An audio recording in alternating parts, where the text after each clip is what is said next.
We're going to look at Chapter 4, Section 5, Indeterminate Forms and L'Hopital's Rule. We discussed L'Hopital's Rule at the beginning of the semester in Chapter 2.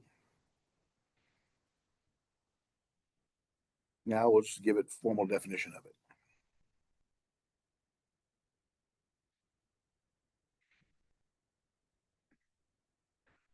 And L'Hopital's rule uses the derivative to calculate limits of fractions whose numerators and denominators both approach zero or positive negative infinity.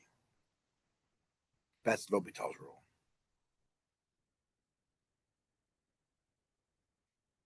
Indeterminate forms are equations that do not have numerical values.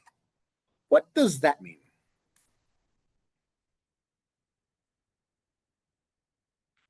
Zero over zero has been baffling mathematicians for centuries at this point.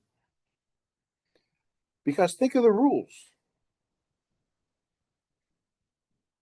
If you have zero on top, what does it equal? Zero. If you have zero on the bottom, it's undefined. If you have the same number, top and bottom, what does it equal? One.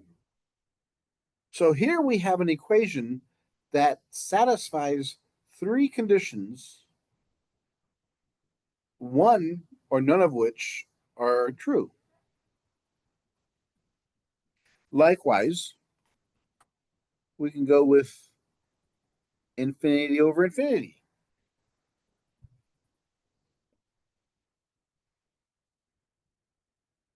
If the top number goes to infinity, what's the answer?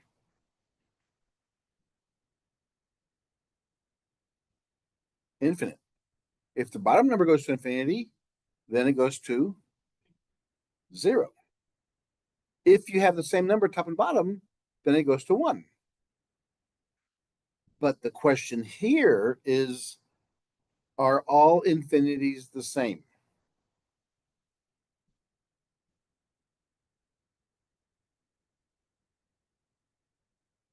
The answer is no. Even though you can never define it, one definition does not have to be the same as the other. So we can't say that infinity over infinity is going to equal one.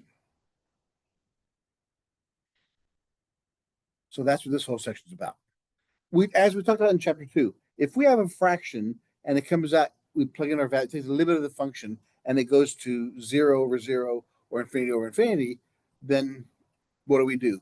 Well, first we thought about, okay, nothing happens because it's 0 over 0. It can't do anything about it. But what it tells us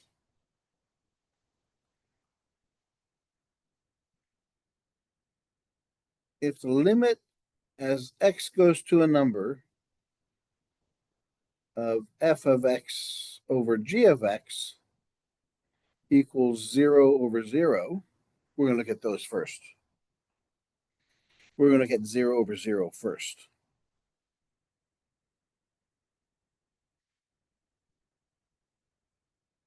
Then what does that tell us? If you get 0 over 0, what does that tell us?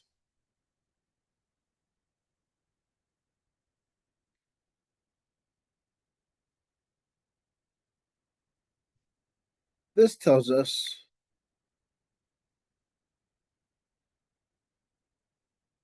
that both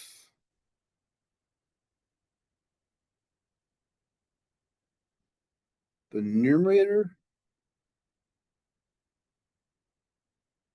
and the denominator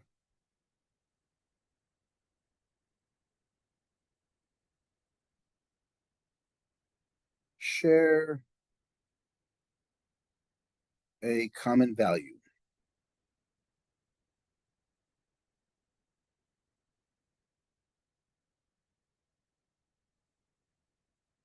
Which means they both have the same 0.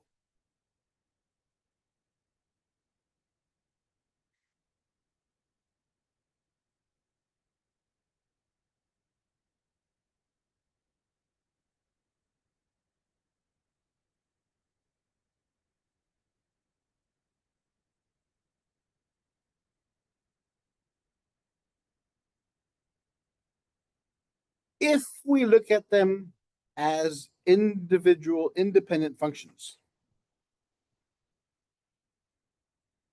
So if f of a equals 0 and g of a equals 0, then those are solutions for both of those. Now, as a rational expression, it now means that since they do have something in common, we can do something to fix that.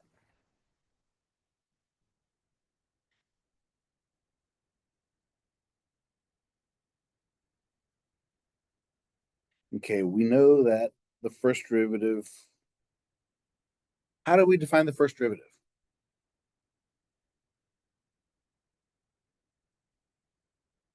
When we first divide it. The limit as x approaches a of f of x, the second number, minus f of a, the first number, over x minus a.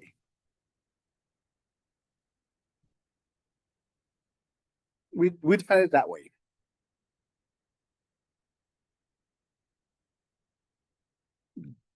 But then we also look at how else do we do limits? Then we could figure out that this could be,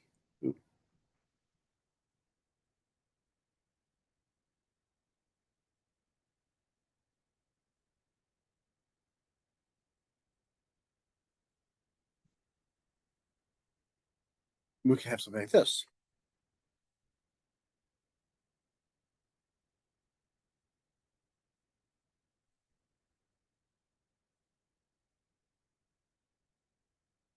So let's look at an example.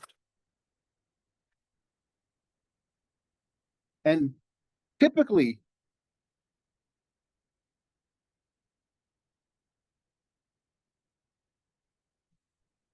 the value of a is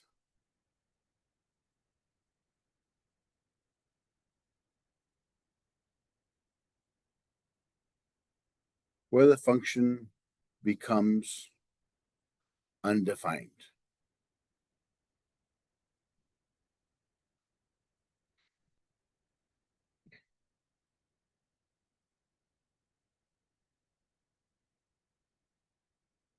Example, f of x equals 3x minus sine x over x.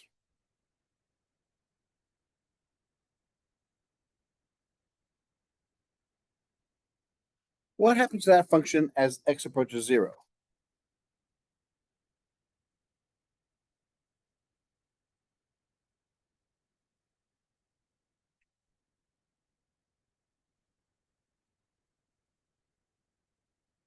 Okay, so we're looking at here as x approaches 0. We have f of x, which is the limit as x approaches 0 of 3x minus sine x over x, which becomes 3 times 0 minus sine of 0 over 0. What is 3 times 0? Sine of 0, 0 over 0. So we get 0 over 0.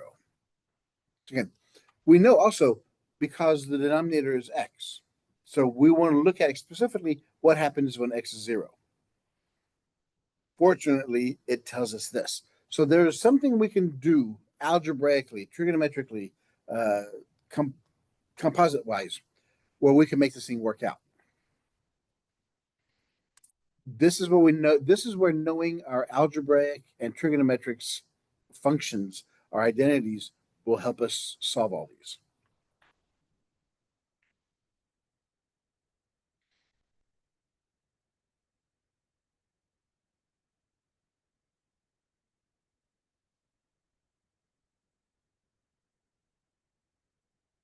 There is a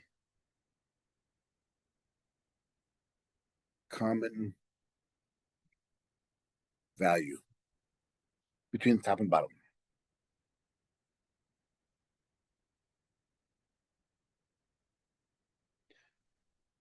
So let's look at L'Hopital's theorem.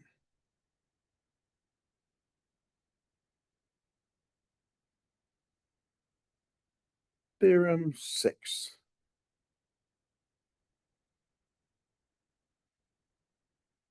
L'Hopital's rule. This theorem was invented by a guy named Bernoulli. I don't know if you ever heard of him. He's the guy who came up with the laminar flow of like when humors, a fluid dynamic. It goes through a pipe. That's if you have a pipe and it's well, no, if you have a pipe like this and water's going in there, the water is still going to keep on going through. But what happens here is when the water hits this, it speeds up. If it speeds up. So when they get to the other side, they're all still together. That's what they came up with. Also, he came out with the wing, the concept for a wing, about lift. As air goes in here, if we had a curve on top and not a curve on the bottom, the wind has to travel at the same speed because it has to travel with wherever the plane's going. So the top part has to travel much further than the bottom part, so it speeds up. And because it speeds up, it's sucking it up there. It's causing a lift. That's Bernoulli's formula. This is the same guy. But he called it L'Hopital's rule because L'Hopital was the first person who wrote about differential math in mathematics world. So he called it L'Hopital's rule. And he dealt with differential math. What was that? All right, here it is. Suppose that f of a equals g of a equals 0.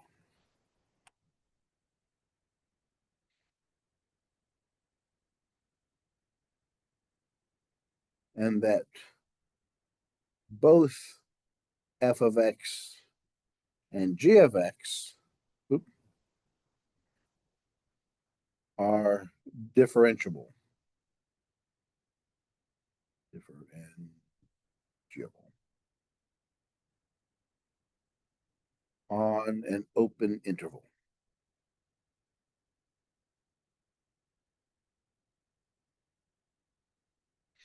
Containing C.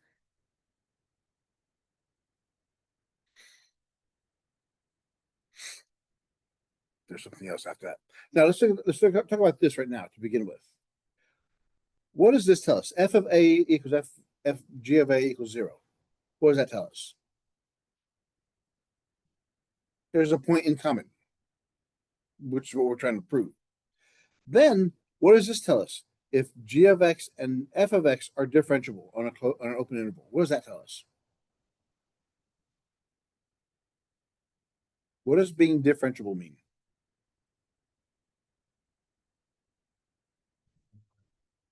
You can find a derivative, which tells us what? If you can find a derivative, that means what?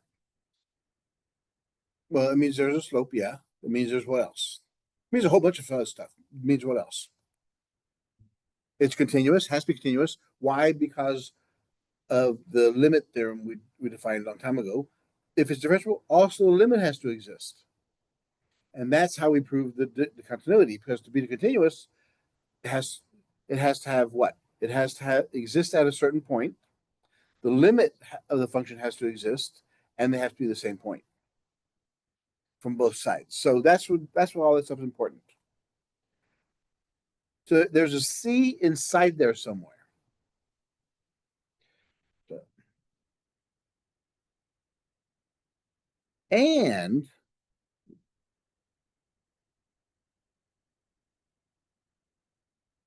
that G prime of X does not equal 0 on that open interval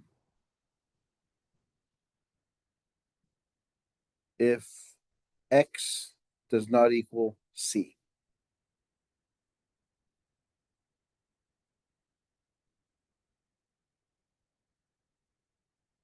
Well, let me change these instead of A. Let me change these to C up here.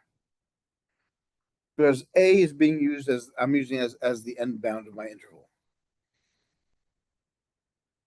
So if f of c equals g of c equals 0 on some interval a, b, that contains the values, the point c, and that g prime is not equal to 0 whenever x is not equal to c. That is important because it tells us this. Then the limit as x approaches c of f of x over g of x is equal to the limit as x approaches c of f prime of x over g prime of x.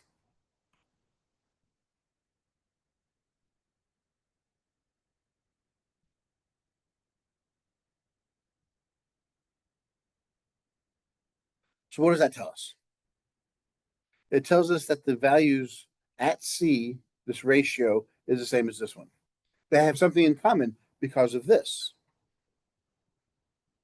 So now we're saying when we plug in c, f of c equals g of c equals 0, that means this one becomes 0 over 0. So the same thing, this is what he's saying, is hypothesizing, is saying that the limit at that point is 0 over 0. That means the limit at the derivatives of those functions is also going to be 0. It's going to be the same. It's going to give us 0 over 0. To a point.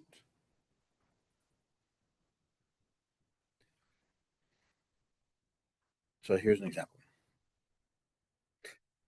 No, this is true until one or both of them are no longer 0. Because the reason we take this as 0 over 0, as long as I say 0 over 0, we're good to go.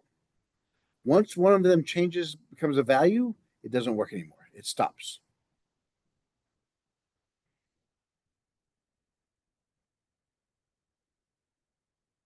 Example 1. The limit as x approaches 0 of 3x minus sine x over x.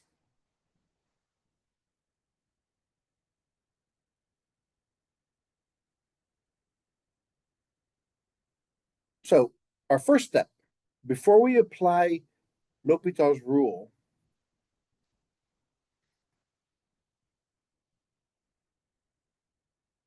remember at f of c over g of c, it has to be 0 over 0.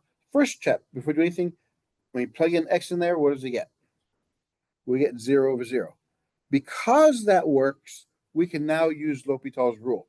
L'Hopital's rule simply says take the derivative of both the top and bottom separately. You're not doing a quotient rule, you're just doing two equations separately. They're independent equations now. So what's the derivative of 3x minus sine x? Derivative of 3x is derivative of sine. Oop, this is 0. And derivative of x.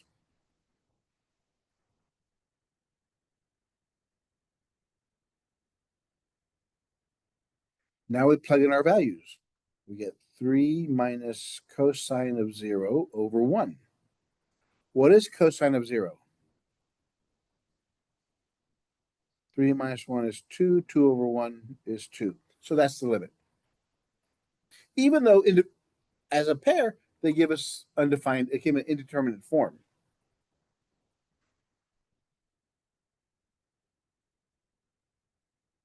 All right, let's look at B.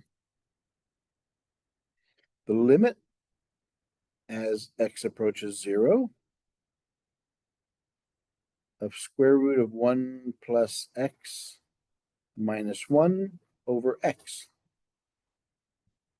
The first thing you have to check is what? Plug in 0. See if you get an indeterminate form. So we get 1 plus 0 minus 1 over 0. 1 plus 0 is 1. Square root of 1 is 1. So we get 0 over 0. Once we get 0 over 0, then we can apply L'Hopital's rule.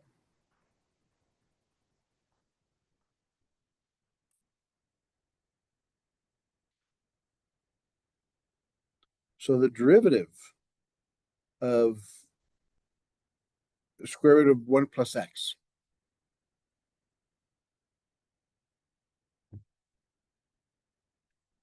that is the same thing as 1 plus x to the power 1/2. So the derivative becomes 1/2 1 plus x to the power negative half times the derivative of the inside, which is 1. So we get 1 over 2 square root of 1 plus x.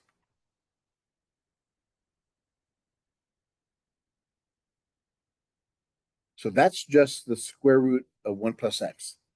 So we get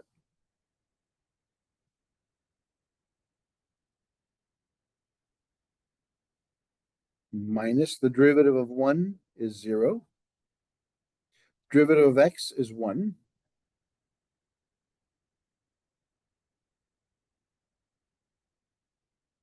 So that becomes 1 over 2 square root of 1 plus x. Plug in 0.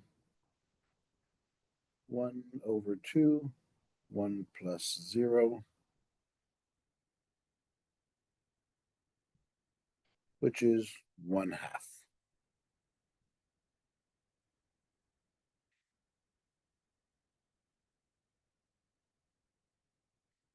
So far, so good.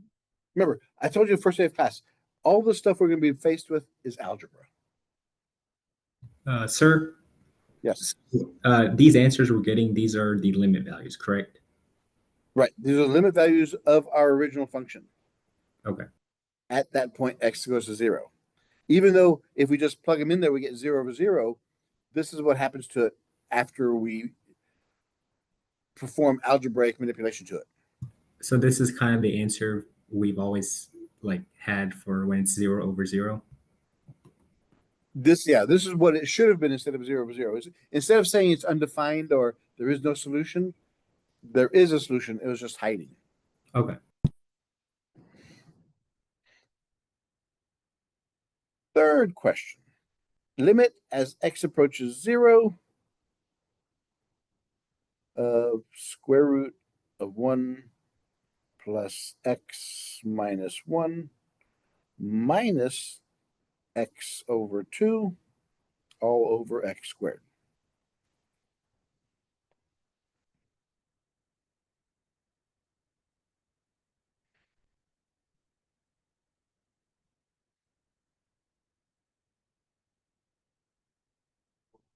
And we'll go back to the b in a second, and we'll see what we do there another way. So the first thing we got to do is check to see if it's 0 over 0. 1 plus 0 minus 1 minus 0 over 2 over 0 squared. 1 plus 0 is 1, square root of 1 is 1, 1 minus 1, 0 over 2 is 0, so the top is 0 and the bottom is 0, so it's 0 over 0.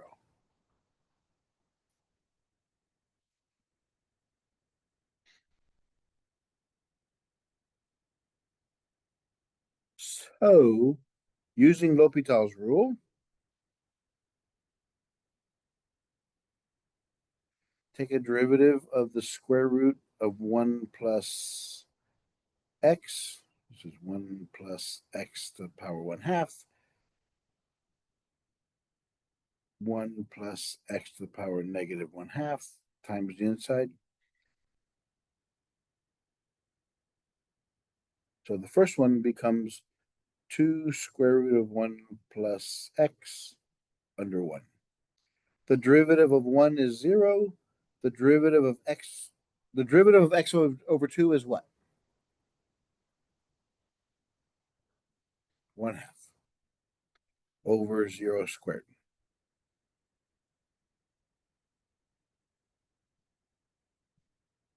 One over 2 square root of 1 plus 0 minus 0 minus 1/2 over 0.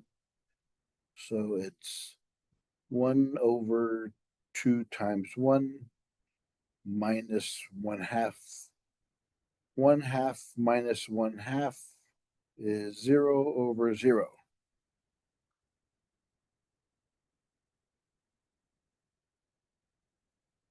So what does that tell us?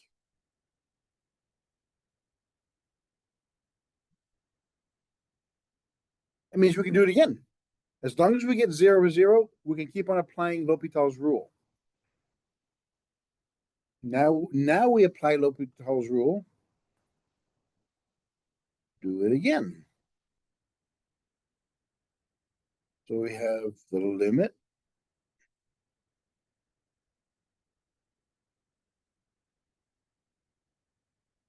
no, the derivative of the bottom, I'm sorry, is 2x, or 2 times 0. It's 2x. So on top, we had 1 minus 2 radical 1 plus x minus 1/2 over 2x.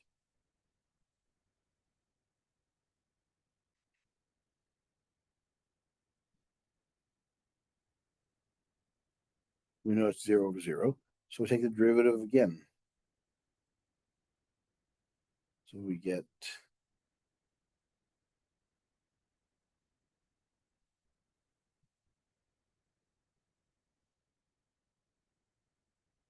so we get 1/2 square root of 1 plus x becomes 1/2 1 plus x to the power negative 1/2.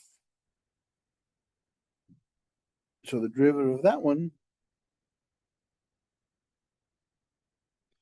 1/2 times negative 1/2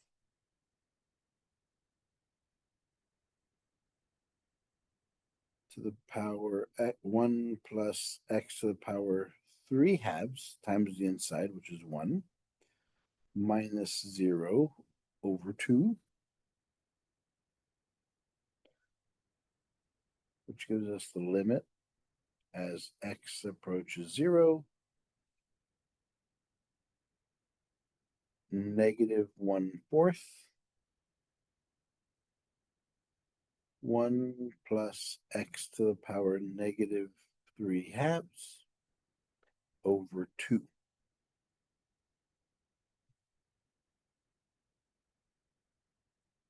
Plug in 0, we get negative 1/4.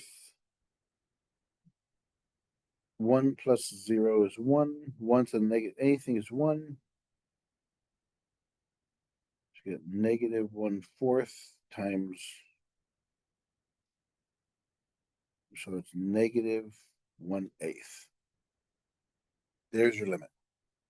So you keep on applying L'Hopital's rule until it runs out of space, until either one or both of the functions no longer are 0. We have one more, and then we'll go back to D or B and look at that one again.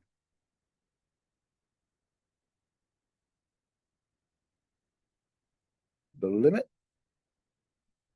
as x approaches 0, x minus sine x over x cubed.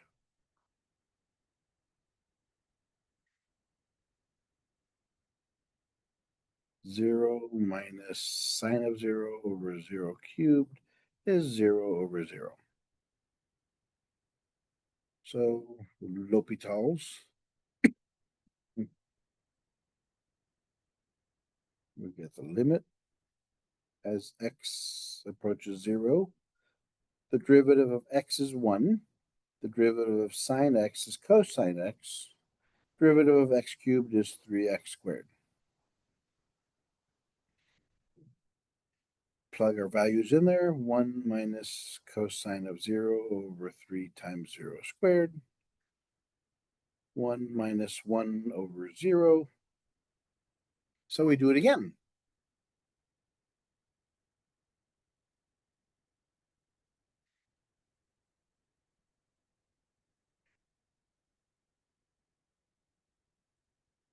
So we do it again. x goes to 0. Derivative of 1 is 0. Minus derivative of cosine is negative sine over 6x.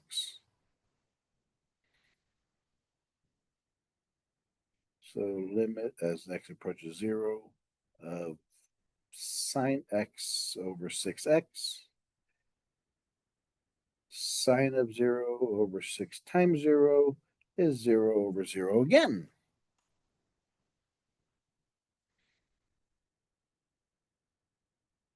So do it again.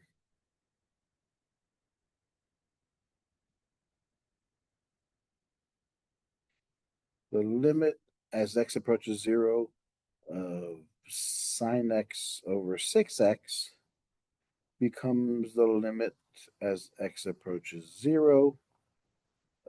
Derivative of sine is cosine. Derivative of 6x is 6. Cosine of 0 over 6 is 1 over 6. And that's my answer.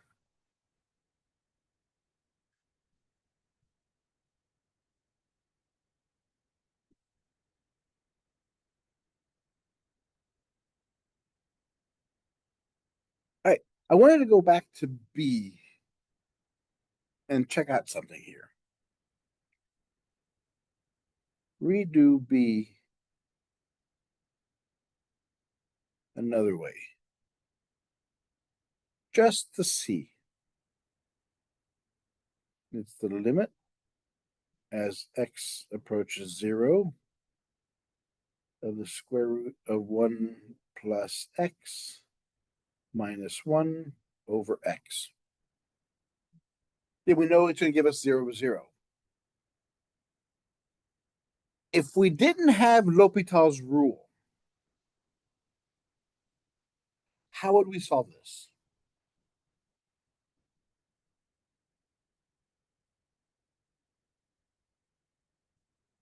What's making it 0 over 0? That radical on top. The 0 on the bottom, you can't do anything about that. So the only thing we can do here is if we multiply the top and bottom by the conjugate of the numerator in this case.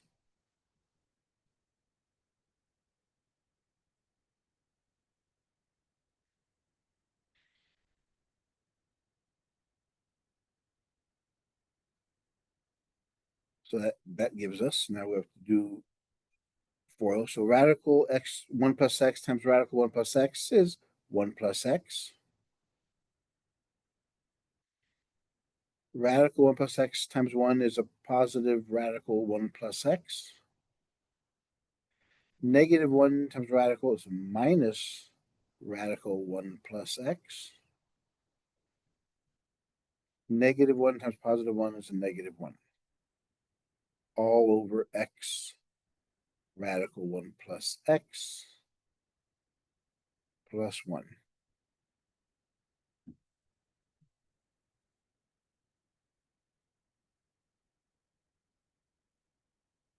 So the radical 1 plus x's cancel. The 1's cancel.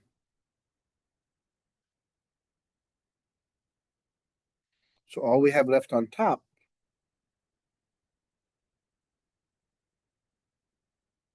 is x. On the bottom, we have x times radical 1 plus x plus 1. The x's cancel.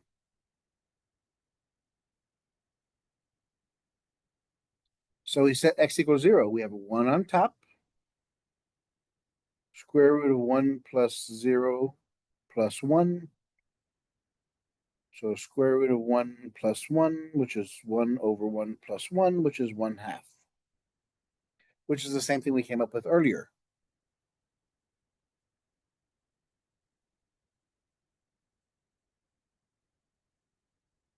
Which way requires less work? I think L'Hopital's. Because this one, you have a lot more writing. You have to write the radical top and bottom, make sure everything's correct. Then you got to do the foiling. But yeah, it's it. Algebraic manipulation or L'Hopital's rule. They both work.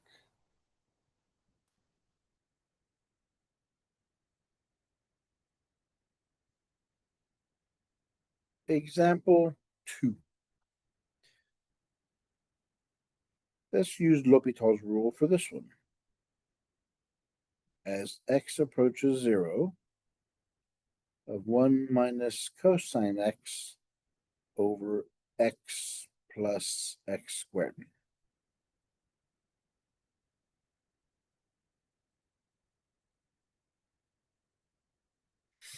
First step, plug it in there, see what happens.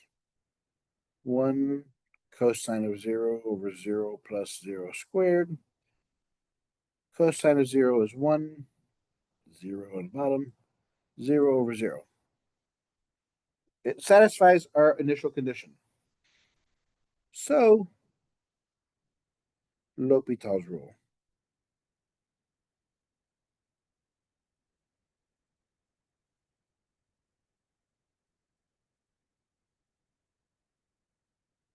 Just take the derivative of the top and bottom separately. Derivative of 1 is 0, minus derivative of cosine is negative sine. Derivative of x is 1. Derivative of x squared is 2x.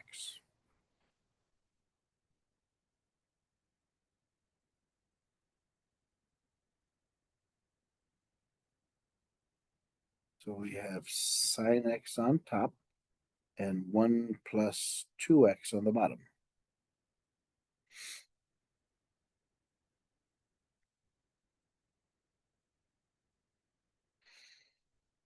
All right, plug in 0. What do we get? Sine of 0, 1 plus 2 times 0. We get 0 over 1. So our answer is 0.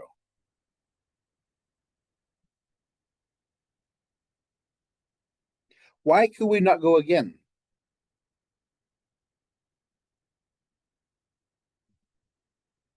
Not 0 over 0.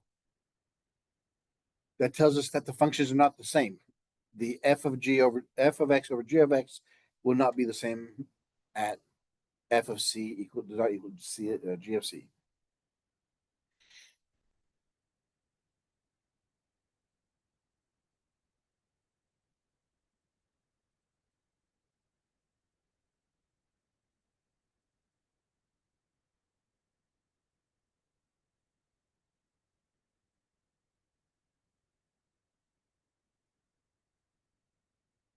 Looking at one-sided limits now. Do you think it should work on one-sided limits? Why?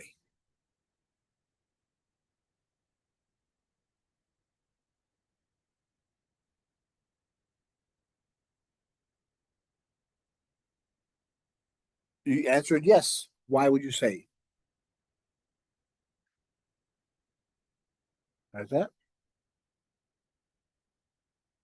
No, it was as x goes to 0. One-sided limits would look like this. The limit as x approaches 0 from the right.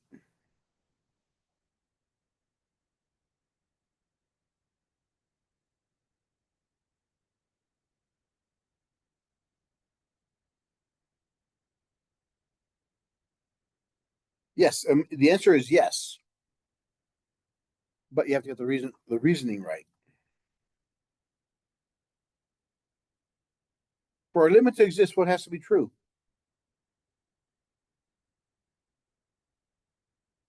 It has, yeah, but there are 3 conditions. It has to be continuous. So it has to be continuous. F of c has to exist, and it has to exist from both directions. So what about this one? If we plug in 0, what do we get?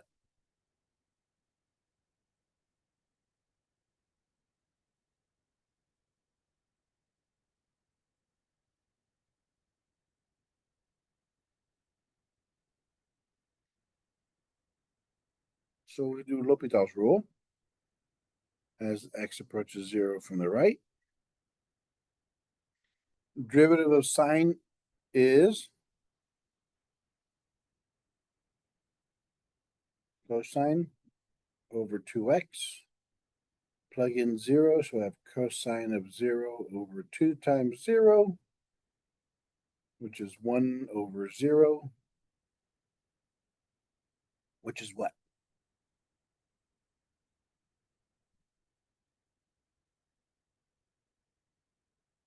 Why is it not undefined? Why is it infinity?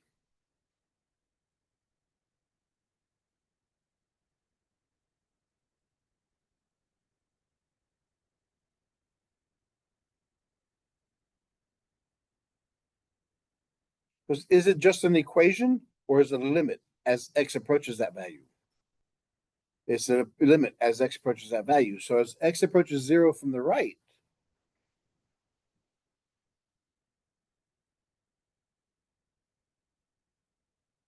what this is saying, as x approaches 0 from the right, that means it's going to positive infinity.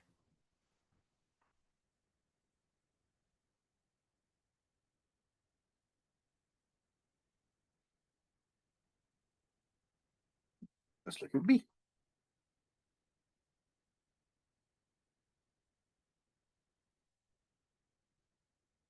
The limit as x approaches 0 from the left of sine x over x squared.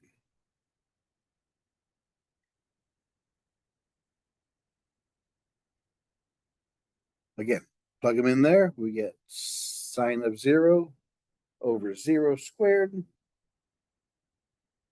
equals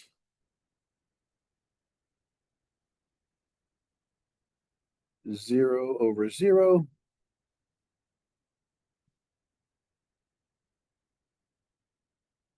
which is L'Hopital's rule of work. So L'Hopital's rule, limit as x approaches 0 from the left, we got cosine x over 2x. Cosine to 0 from the left, 0 from the left.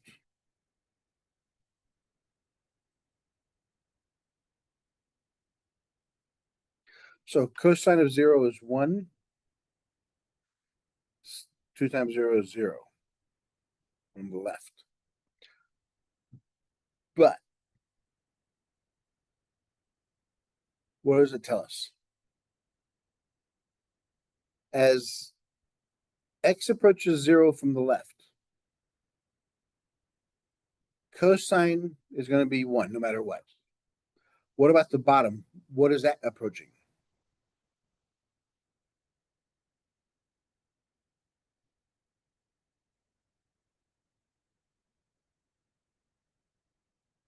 If it's going from the left, that means it's coming from what numbers? The negatives. So that means all of these numbers here have to be negative.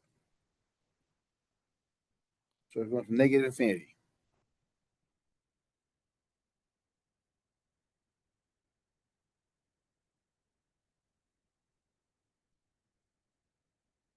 So we have to look at, if it's one-sided, we have to look what's happening at those values of those sides it's approaching from both sides. So we just finished 0 over 0. Now we have 3 more to do. We have infinity over infinity. We have infinity times 0. And then we have infinity minus infinity. These are the ones we're going to approach next.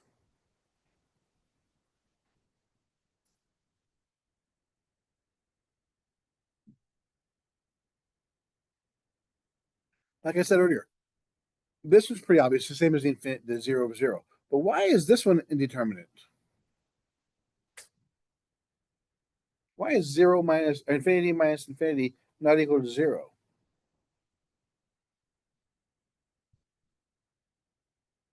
It's not the same. It can be positive or negative depending on which infinity you're going out further to. Let's see what happens here.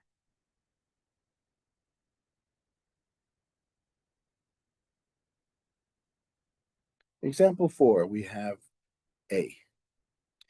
The limit as x approaches pi over 2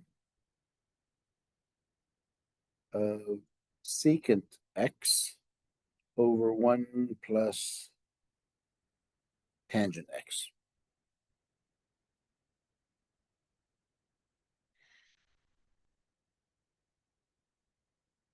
So first, secant pi over 2, 1 plus tangent pi over 2.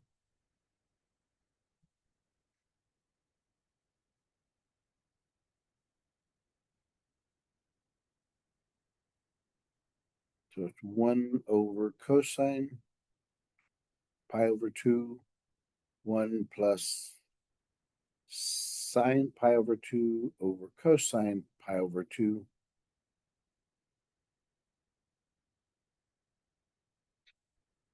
What is pi over 2? Cosine pi over 2 is what?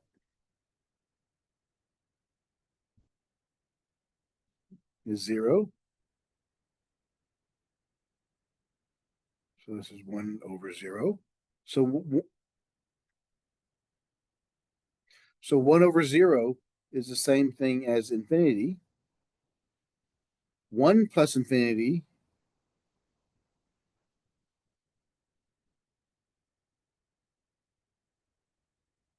see, because of that 1 plus infinity, it definitely means you're not the both top and bottom are not the same.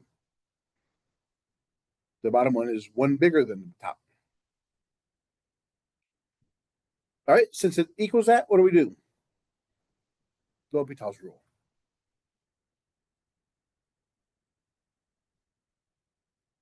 So Hopital's rule. Sir, how is Yes. the 1 plus infinity equal to infinity if it's 1 greater? Like, would you still not denote that 1 What plus? would it be then? It would be the infinity that, or still be infinity, yeah. Yeah. So yes, as far as we can take it. So the limit as x approaches pi over 2. Now we do the derivatives. The derivative of secant is secant x tangent x. The derivative of 1 is 0. Derivative of tangent is secant squared x.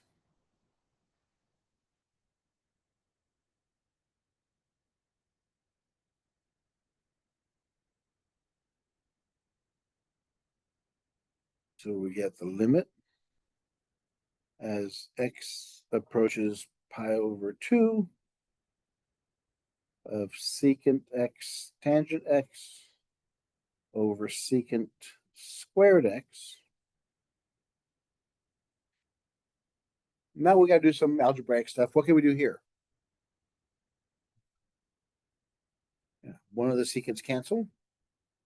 So we have the limit as x approaches pi over 2 of tangent over secant.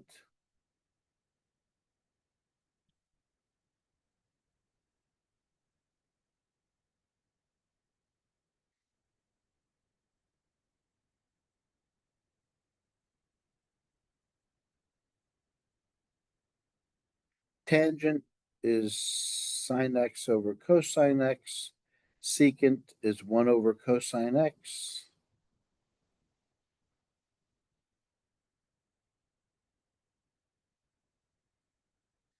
Take the top fraction, which is sine x over cosine x, leave it alone. Flip the bottom, we get cosine x over 1. The cosines cancel, so it leaves us with the limit as x approaches pi over 2 of sine x. We get sine of pi over 2, it equals 1.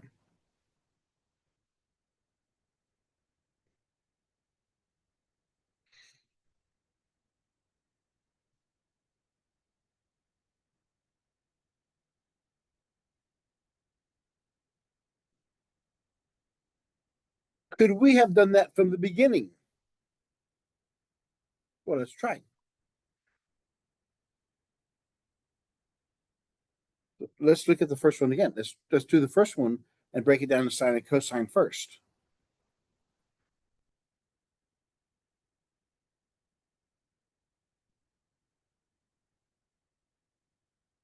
And we're going to redo it. So we got the limit as x approaches pi over 2, secant x 1 plus tangent x, which is the limit as x approaches pi over 2. You said yes, but there's no way you could have done that in your head. You're just taking a 50-50 guess here. You have no idea what's going to happen. Secant is 1 over cosine. Tangent is sine over cosine.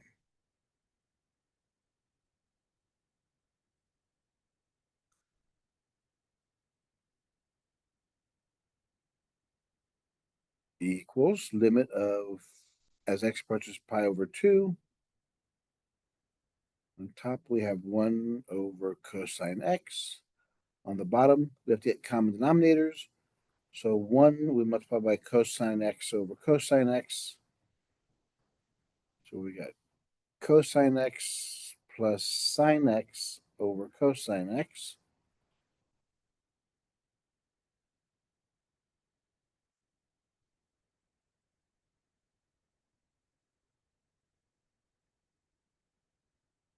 Limit as x approaches pi over 2. Take the top fraction, leave it alone. Multiply by the flip of the bottom.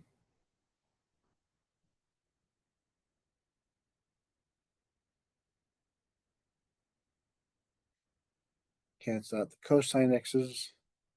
So we have the limit as x approaches pi over 2 of 1 over cosine x plus sine x, which becomes 1 over cosine pi over 2 plus sine pi over 2.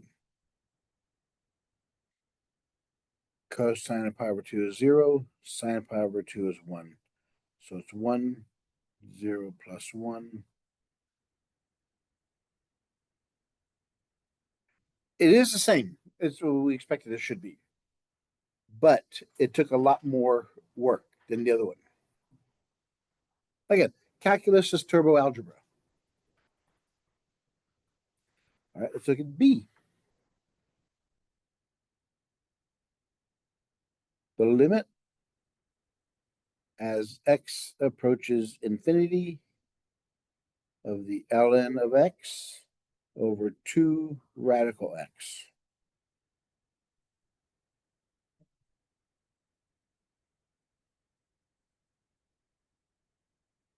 First thing we check it out. Ln of 0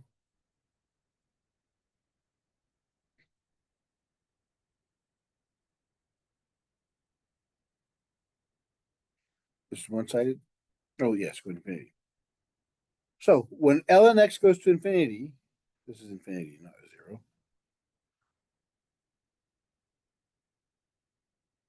So what is ln infinity?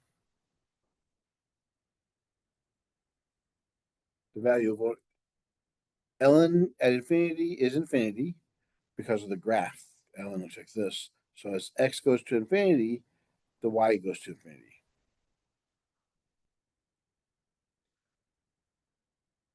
Two times square root of infinity is infinity. 2 times infinity is infinity. So it's infinity over infinity. We have to first prove that it satisfies one of the conditions for Hopital's rule.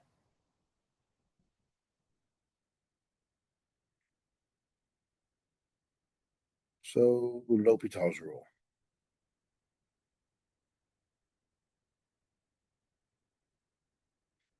The derivative of ln x is 1 over x. the derivative of square root of x, we have square root of x is the same thing as x to the power 1/2, which is 1/2 x to the power negative 1/2, which is 1/2 square root of x, which is 1/2 square root of x.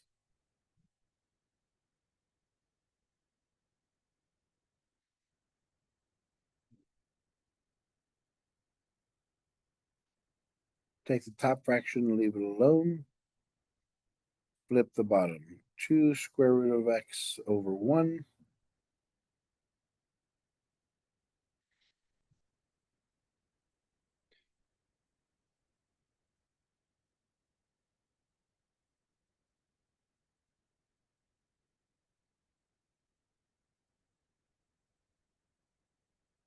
Two square root of x over x.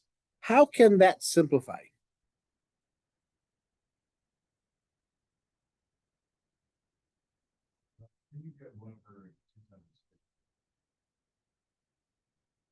Take the derivative of square root of x. Square root of x is square root of the power 1/2. Take it down, it becomes negative 1/2. So it goes to the bottom. So it becomes 1/2 square root of x. So the two from like the beginning back to There were 2 cancels out. Yeah, because I forgot the 2 in front, right?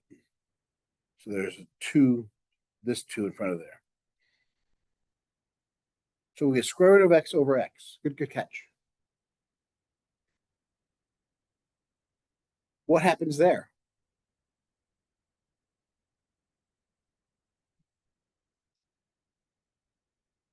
It's what? I'm saying instead of it's like And then what happens to it? Can we algebraically, can we finish simplifying it? We haven't finished it yet.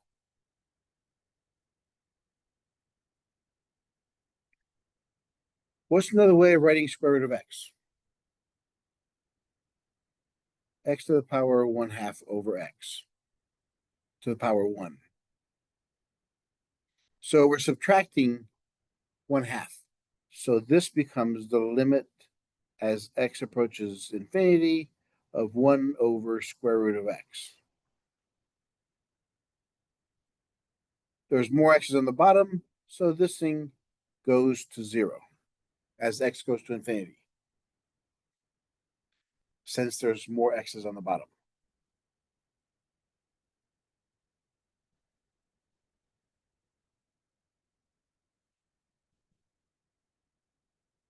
C value. The limit as x goes to infinity of e to the x over x squared. E to the infinity over infinity squared. So what is e to the infinity?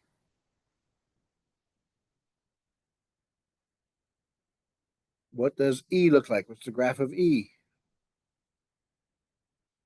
So as we go to infinity, it goes to infinity, so that's infinity over infinity squared. We just have to make sure it fits that condition. So L'Hopital's rule, as x goes to infinity, the derivative of e to the x is e to the x over 2x. Plug in the values, e to the infinity, 2 times infinity, we get infinity over infinity.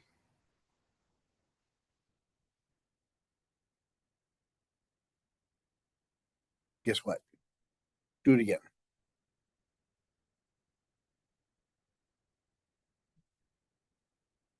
Because it's infinity over infinity again. So we have the limit as x goes to infinity. Derivative of e to the x is e to the x. The derivative of 2x is 2.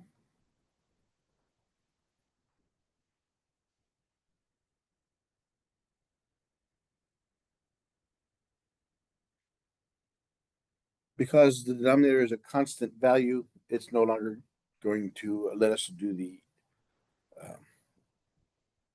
L'Hopital's rules.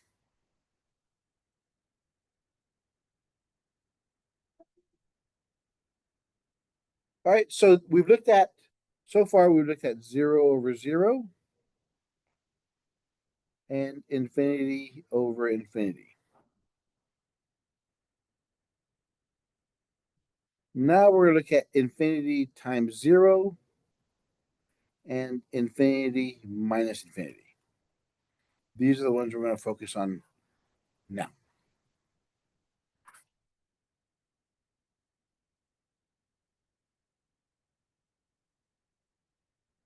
Because if it's in those conditions, then we can apply L'Hopital's rule.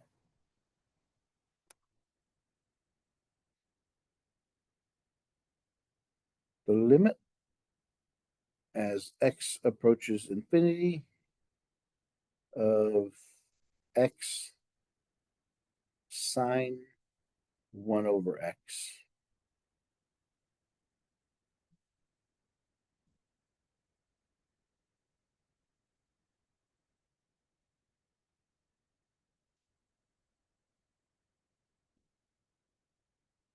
As we plug in infinity, we have infinity times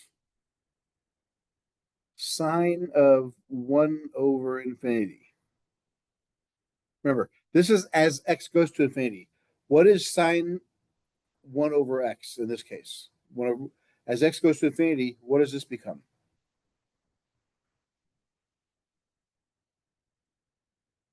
What does 1 over x become as x goes to infinity? 0. So that becomes 0. So we have infinity times sine of 0 is 0. We're in that condition. So L'Hopital's rule.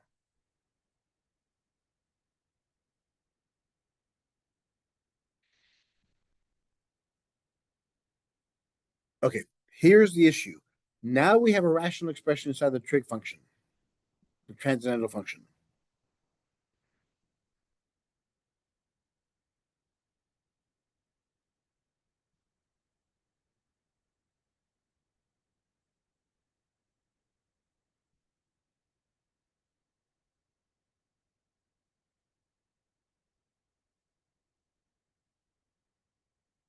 We substitute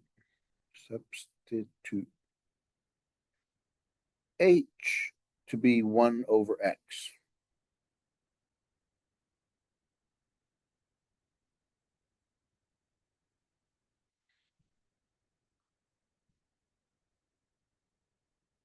So if 1 over h equals 1 over x, what does x equal? If h equals 1 over x, then x equals what?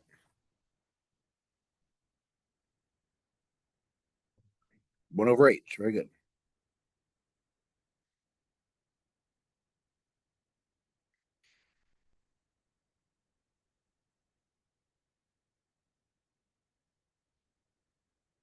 So our equation, instead of x, we put 1 over h times sine of h.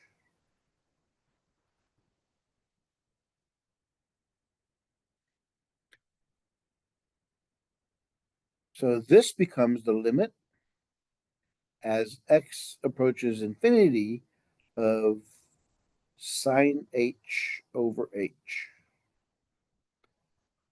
What does sine h over h become as h goes to infinity? I'm sorry. As x goes, I'm sorry. Whenever we change the values, since we changed 1 over x to h, we have to change the x over here also. So we haven't changed that. We haven't changed this one to h. So as x goes to infinity, where does h go? X goes to 0. If x goes to infinity, h goes to 0.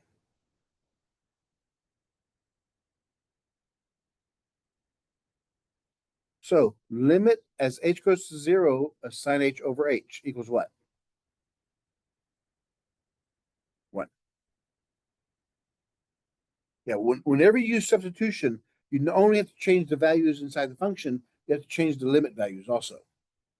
I changed it from x to h. I got to change it to h over here also. And we could have changed that letter to any other letter, correct? It doesn't have to be H. Right, you can do it y if you want to. This is typically in math books, and whenever you do a substitution, we use h. But now you can use whatever letter you want to.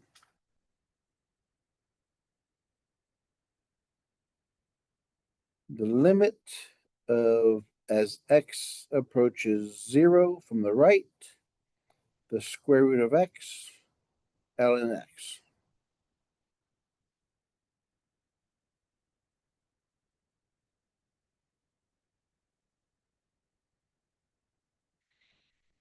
So we first test it. We have square root of 0 from the right, ln 0 from the right.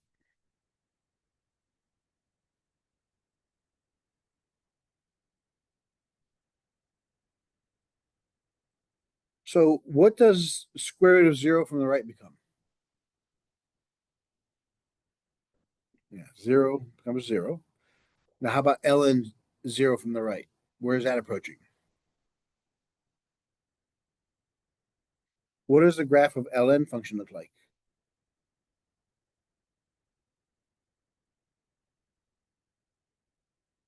So as we approach 0, what does it become? It goes to negative infinity, right? So we're in the right format. It's 0 times infinity.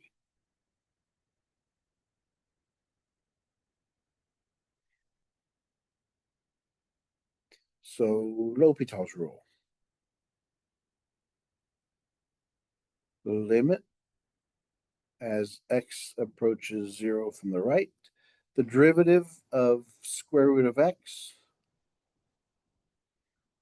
to the power 1/2. The derivative is 1/2 x to the power negative 1/2, which is 1 over 2 square root of x. So it's 1 over 2 square root of x is the first one. The derivative of ln x is 1 over x.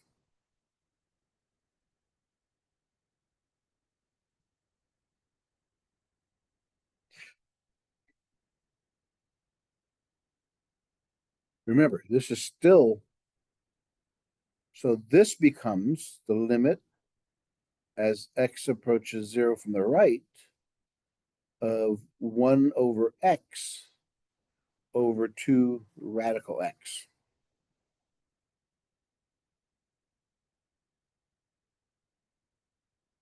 Oh, no, I'm sorry. 1 over 2 radical x.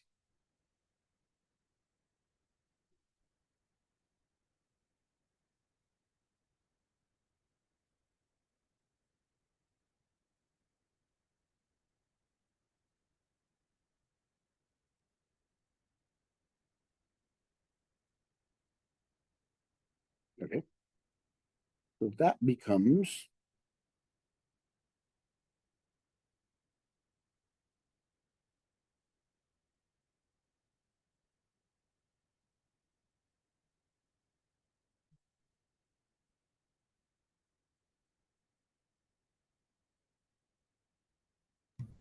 Why did you make it a fraction right there?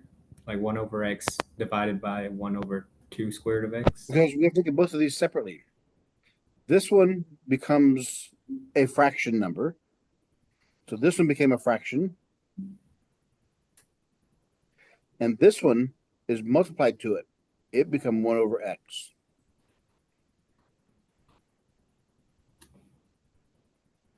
Okay.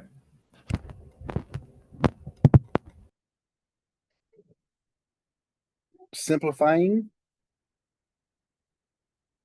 we get the limit as x approaches 0 from the right.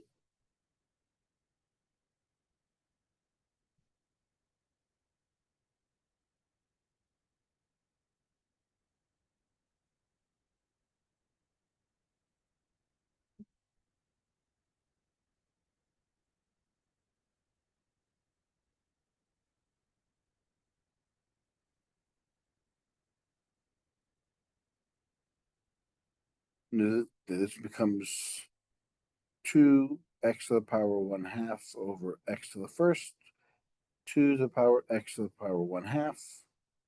So as the limit as x approaches 0,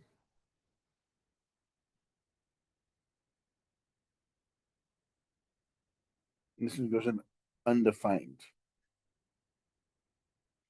So what we have here, this one, as x goes to 0, this one becomes infinity. I jumped the gun here. This one becomes infinity. This one becomes 0. So I got to do it again.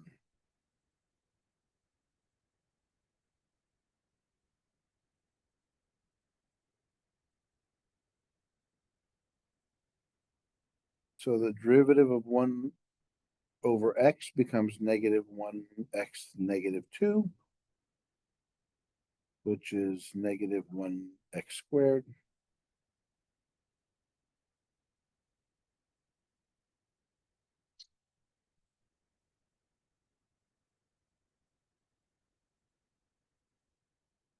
And that one becomes 2x power 1/2, 2 times 1/2 x to the negative 1/2, 1 over x power 1/2.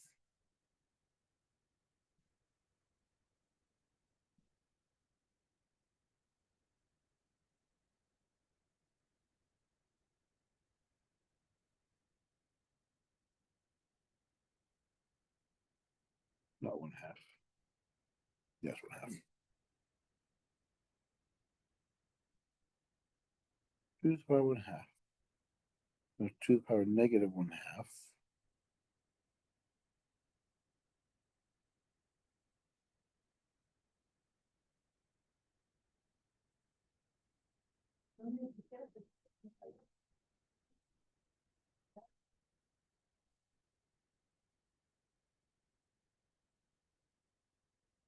Oh, I messed up something here.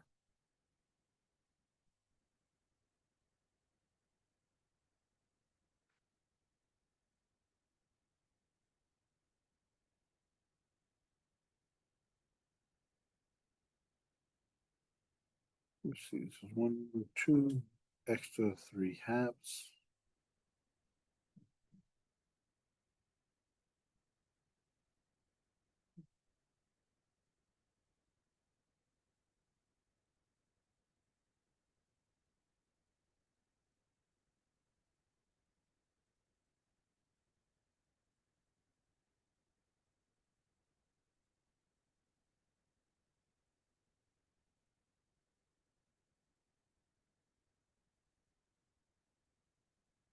Hmm.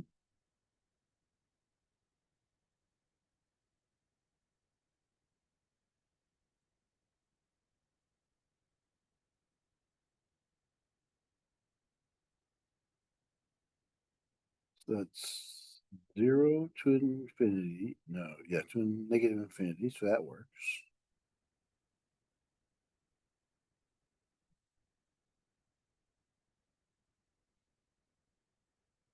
Take the derivatives.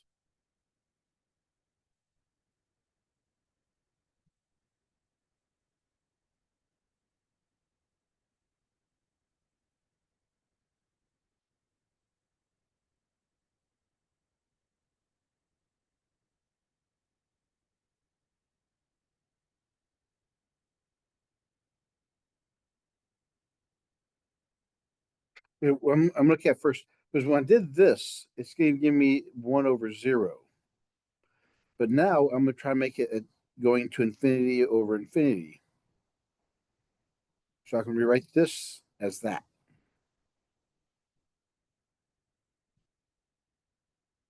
Well, that gave me a different value. So I have ln x, 1 over x to the power 1/2. So 1 over x power negative 1/2 makes it negative 1/2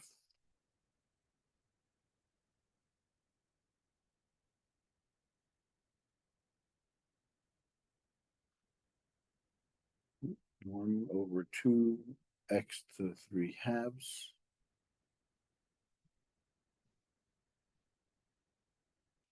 One over x times 2 -2 x to the 3/2.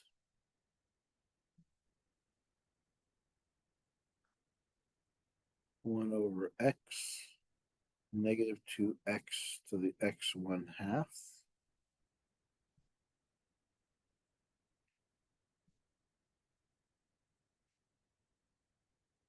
The x's cancel.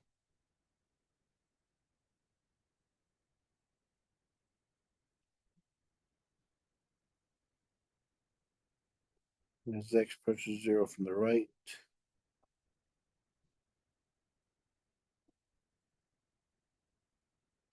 Yeah, that's what we got. Okay, let me go back to this. We followed this one, went this way. We ended up with, it would give us an undefined function. We would have 1/0 as x goes to 0. So instead of making it going from 0 times infinity, we convert it to infinity over infinity or 0/0.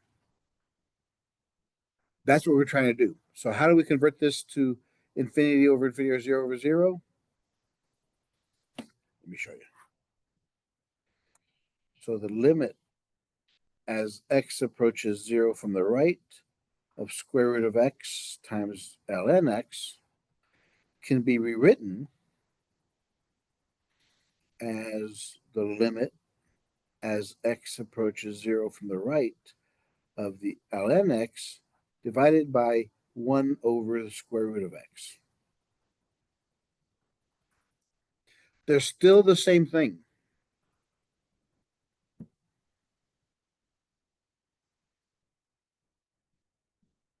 So when we take the bottom and flip it, we get the square root of x times that. I've now changed it as x goes to infinity. This one goes to negative infinity, and this one goes to infinity. So I'm changing it from trying to make it work from 0 times infinity to infinity over infinity, because those are the first two we worked with. Since it matches this format, I can go ahead and take the derivatives of both of those.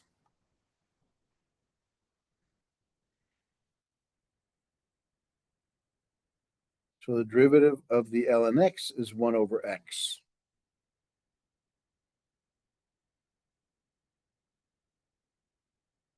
The derivative of 1 over square root of x, I can write that as x to the power -1/2. And the derivative is -1/2 x to the power -3/2, which makes it -1/2 x to the power 3/2.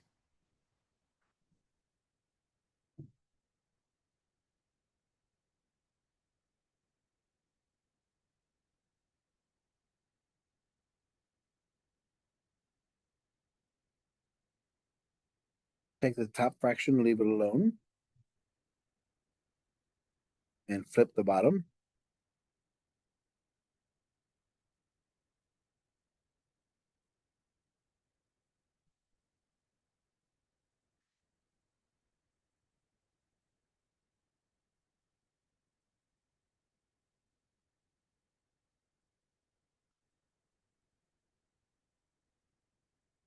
Now,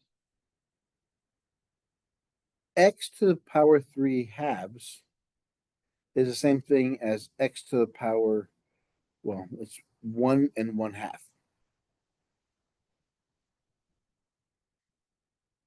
Which is x to the power 1 times x to the power 1/2, which is x square root of x. So the x's cancel, and we're left with the limit as x approaches 0 of -2 square root of x, which becomes 0.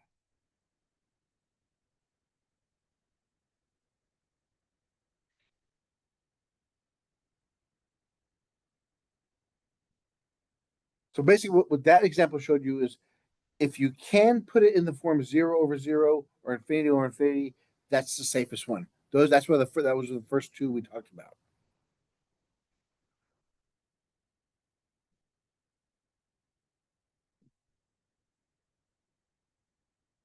Let me see how many more we have.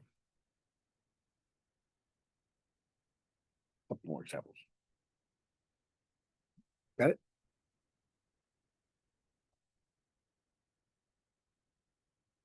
Got it? Now, those were the forms of 0 times infinity and now we're looking at the last form. Now we're looking at infinity minus infinity.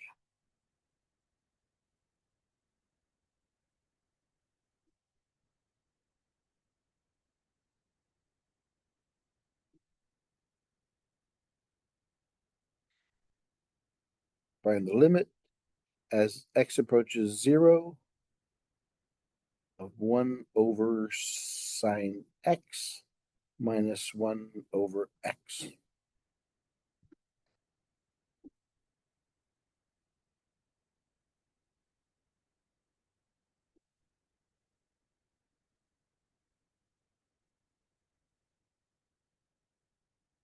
So first off, just plug them in there. Sine of 0 minus 1 over 0.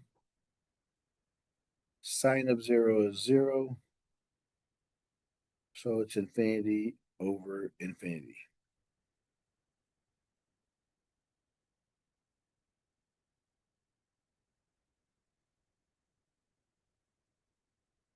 It works both ways too. It works both ways because as we approach 0 this is from the right, from the positive side. If we approach 0 from the negative side, because remember, in order for the limit to exist, it has to approach it from both ways.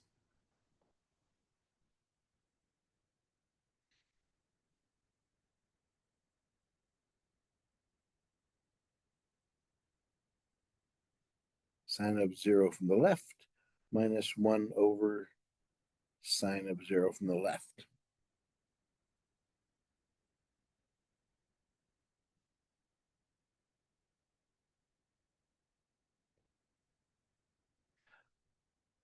So as we approach sine of 0 from the left, is it positive or negative side? It becomes negative infinity. Oops, I'm sorry, this other one is just 0 from the left.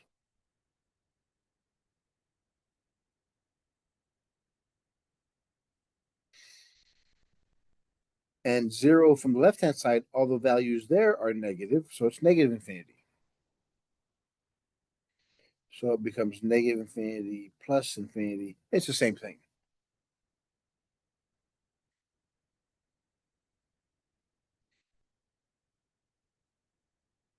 So let's apply L'Hopital's rule. Because it satisfies those conditions, we change it to L'Hopital's, use L'Hopital's rule.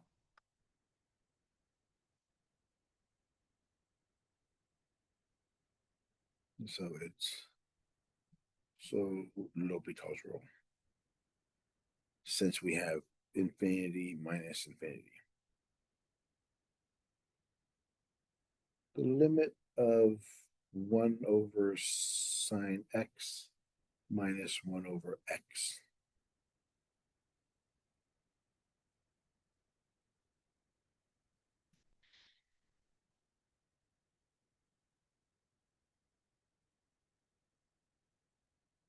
We earlier in the semester we looked at if we have the limit as x approaches 0. We looked at the sum and difference rules of limits. The sum and difference rule said this. If you had a plus or minus b, you can split them up.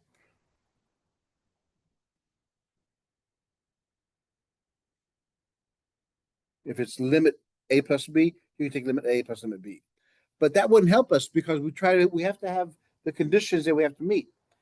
This would be infinity of this function. We could go any further, plus or minus infinity. So what we have to do here, we have to combine these values.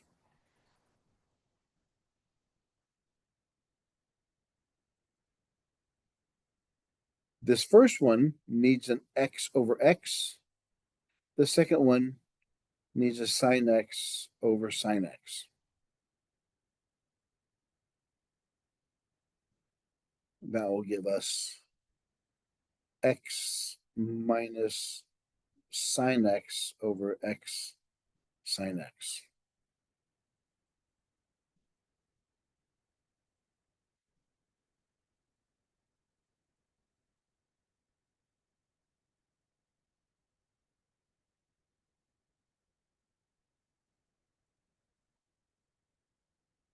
Plug in 0, we get 0 minus sine 0, 0 times sine 0.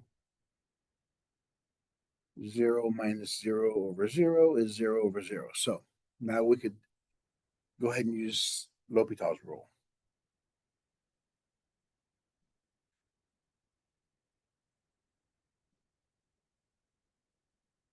And remember, you don't use the quotient rule. You take both of these derivatives individually. Derivative of x becomes 1. Derivative of sine is cosine. And the derivative of x sine x becomes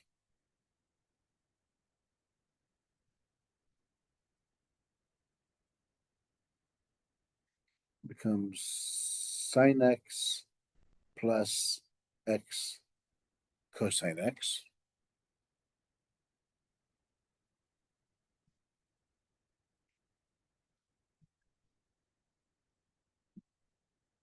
One minus cosine 0, sine of 0, 0 cosine of 0. 1 minus 1, 0 plus 0. So we're still 0 over 0. So L'Hopital's rule again.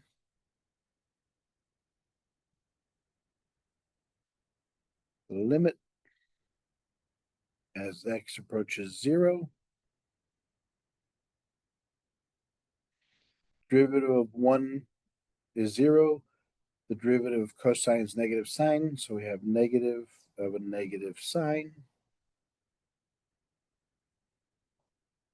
Derivative of sine x is cosine x. Plus we have the quotient or the product rule. The 1 negative sine x. So it would be cosine x minus x sine x.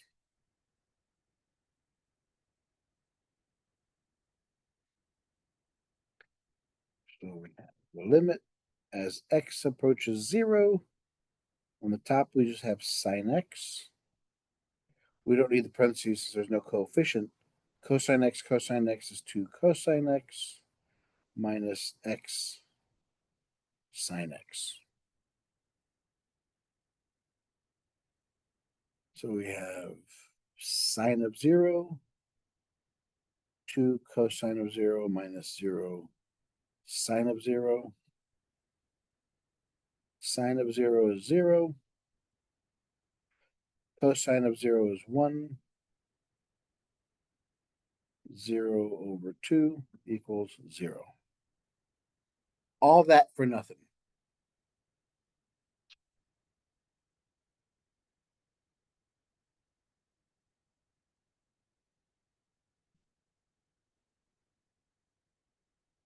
Now we have indeterminate forms with powers. They're called indeterminate powers.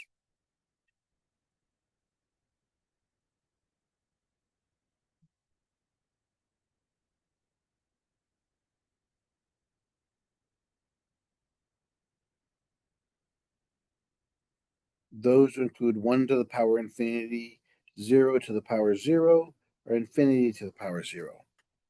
Why are they indeterminate? 1 to the power infinity, you figure it'd be what? 1. 1 times 1 times 1 times 1 times 1 would be 1. How about 0 to 0? Anything to the 0 power is 1, but 0 times 0 times 0 is 0. Infinity to the power 0. Again, anything to the power 0, but infinity is huge. Would that be infinity or would it be 1? That's why they're indeterminate. So let's look at this. This was pretty complex because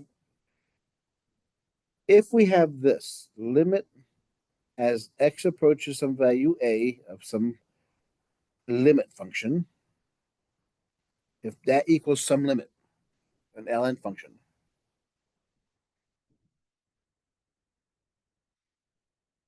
then we'll know the limit as x approaches a is equal to the limit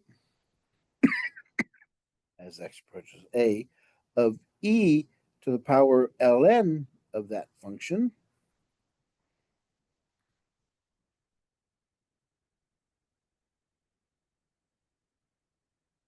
we know that the limit the limit of an ln function is L.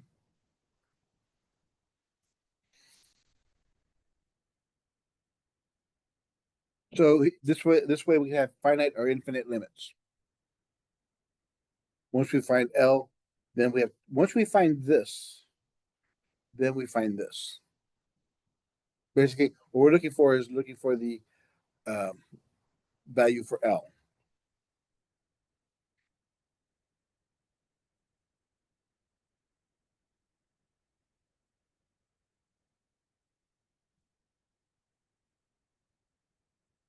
Show the limit as x approaches 0 from the right of 1 plus x to the power 1 over x is equal to e.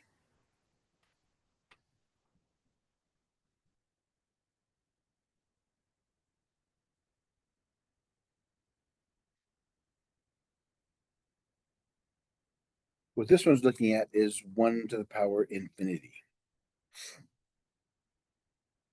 Because on the bottom, as x goes to 0, the bottom becomes what? 1 plus 0 is 1. On the top, as x goes to 0, what does 1 over this one become? Infinity. Well, we're dealing with infinity. No, we don't deal with undefined anymore. As x goes to 0, 1 over x, it goes to infinity. This one goes to infinity. So we're now looking at this function. All right, so the first thing we got to do, remember this thing here. The ln of f of x is equal, that's what we did up here. We'll find this first. So the ln, what's our function? 1 plus x to the power 1 over x.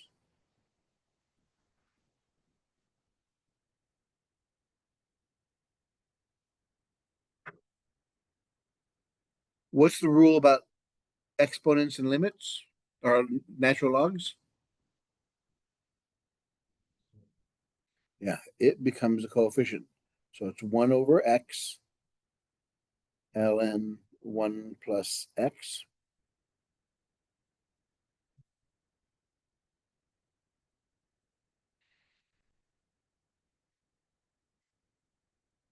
So now we apply L'Hopital's rule. So the limit as x approaches 0 from the right of the ln of f function, of our original function, is the limit as x approaches 0 from the right of the ln function, which is this one here, ln 1 plus x, and the x goes on the bottom.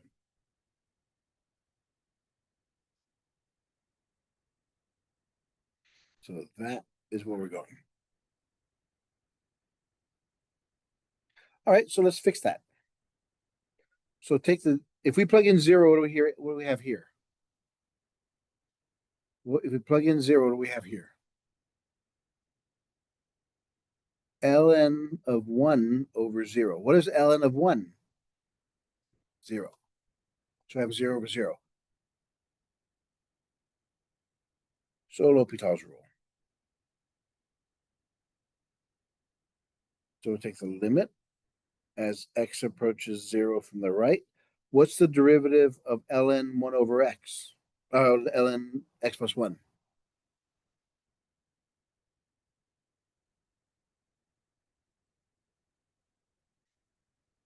The derivative of ln x is 1 over x. So derivative of ln 1 plus x is 1 over 1 plus x.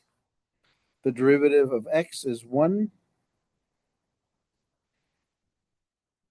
So the limit of 1 over 1 plus x as x approaches 0, we get 1 over 1 plus 0 is equal to 1.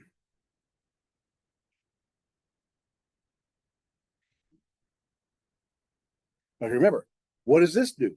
Where does this go? This is our limit.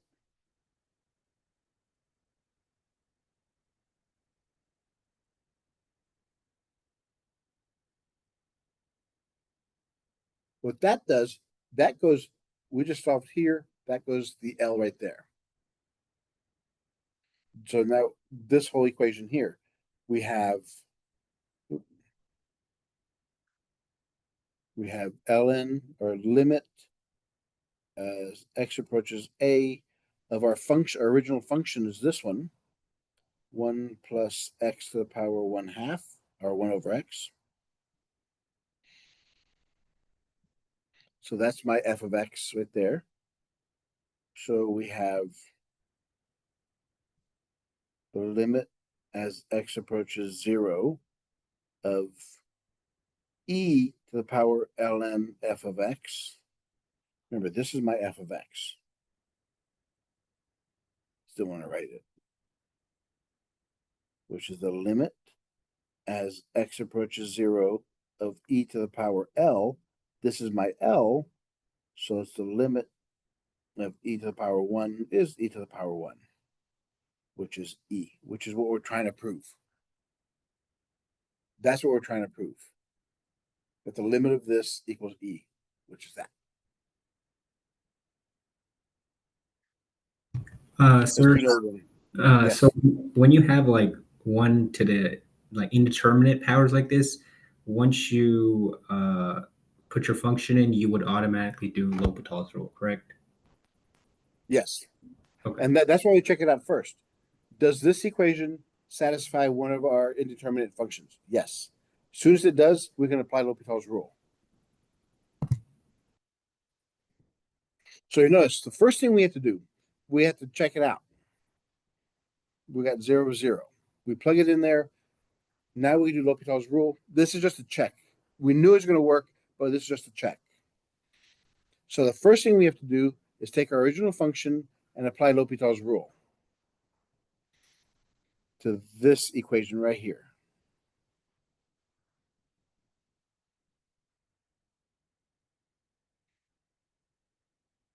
And then you go from there. This L, this number here, that's going to be the power of the final point, which is what we're trying to prove. Let's do another one.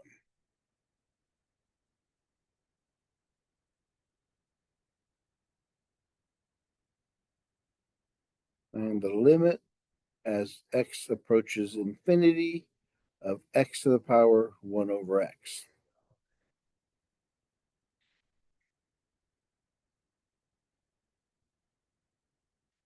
Does that match one of our indeterminate power forms? As x goes to infinity, we get infinity. 1 over infinity is what?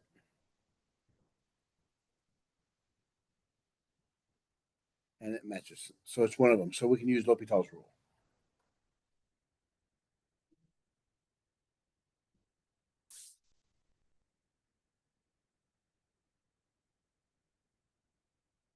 So we have that. So according to our formula here,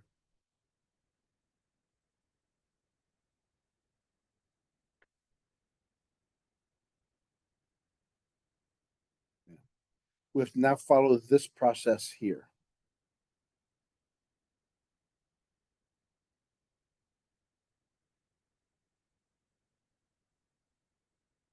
So take the ln of our function, f of x.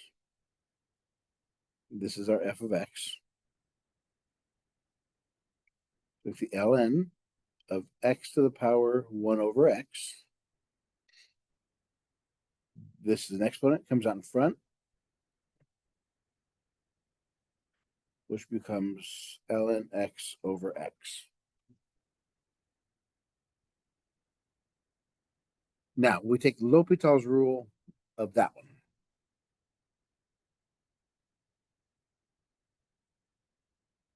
So we take the limit as x approaches infinity of our function, the ln function,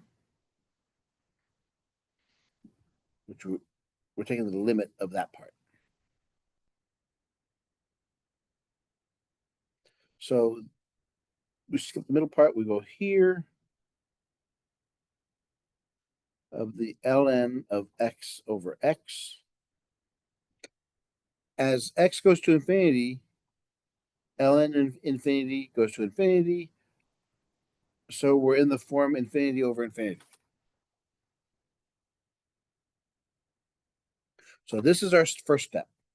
Take the ln of our function and simplify it. Then we take the limit of that function that we just found and check it out. So now once we prove that this is satisfying L'Hopital's rule, we can take the L'Hopital's of our function. So this one becomes, what's the derivative of ln x? 1 over x. Derivative of x is 1.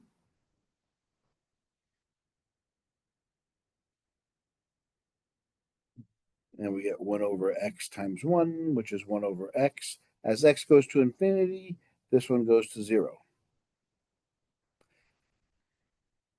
Now, what does this number represent? This number represents our limit. This number represents our limit. That number goes there. But we're going to go those steps again.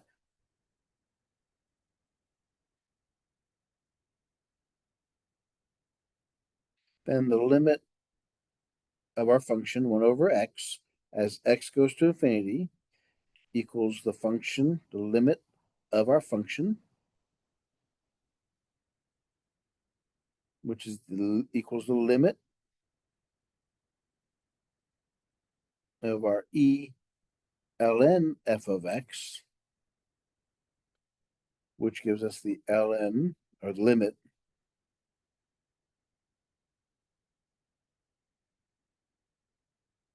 this value goes up there, so it's e to the power 0, which is 1.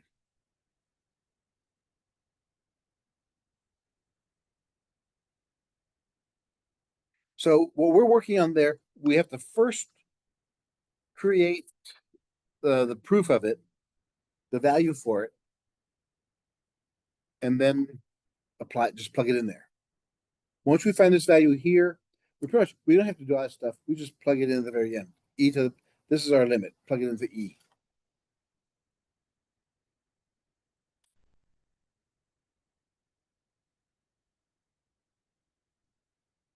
That's that section. Okie doke.